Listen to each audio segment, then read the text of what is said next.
వాటన్నిటి ప్రకారము చేయుటకు నీవు జాగ్రత్త పడినట్లు దివారాత్రము దాన్ని ధ్యానించిన ఎడల నీ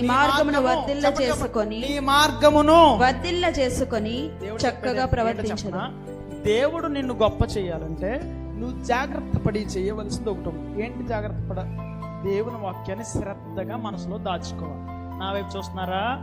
దేవుని వాక్యాన్ని జాగ్రత్తగా శ్రద్ధగా మనసులో, ఇది మనసులో ఉండటం వలన ఏంటి ప్రయోజనం? ఇది మనసులో ఉన్నప్పుడు లోపల నుండి అంతరంగికమైన శక్తి నీ లోపలికి వస్తుంది. దేవునికి మహిమ కలుగునుగా. నీ లోపల మాట పలుకు సెలవివ్వగానే ఆ మాటలో నుండి నీ భూమి ఫలిస్తుంది.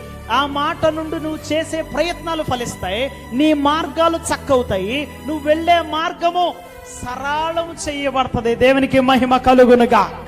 నీ మార్గం ఏమవుతుంది? సరళమైపోతుంది. నువ్వు వెళ్ళేది అరణ్యముగా ఉన్నా సరే, ఎప్పుడైతే చక్కగా దేవునిలో ప్రవర్తించడం మొదలు పెడతావో, దేవుని వాక్యాన్ని మనసు నిండా పెట్టుకుంటావో, నేను దుష్టుడును జయించి ఉన్నానన్న శక్తి నీ లోపలికి ఎప్పుడైతే దేవుడు అనుమతిస్తాడో, నీ చుట్టూ దేవుని కార్యాలు ప్రారంభమవుతాయి. చూస్తా. నీ నోటి మాట సెలవివ్వగానే దేవుడు దాన్ని పలికిస్తాడండి. మీకు అనుకూలత లేని వాటి చోటల్లో కూడా సరళతనివ్వగలుగుతాడు నీ దేవుడు. దేవునికి మహిమ కలుగునుగా. సరళము చేసే మార్గములో గుండా నువ్వు వెళ్ళకపోయినా నీ కోసమే దేవుడి మార్గాన్ని సరళం చేస్తాడు. అందుకే ఎప్పుడు కూడా చక్కగా ప్రవర్తించాలి.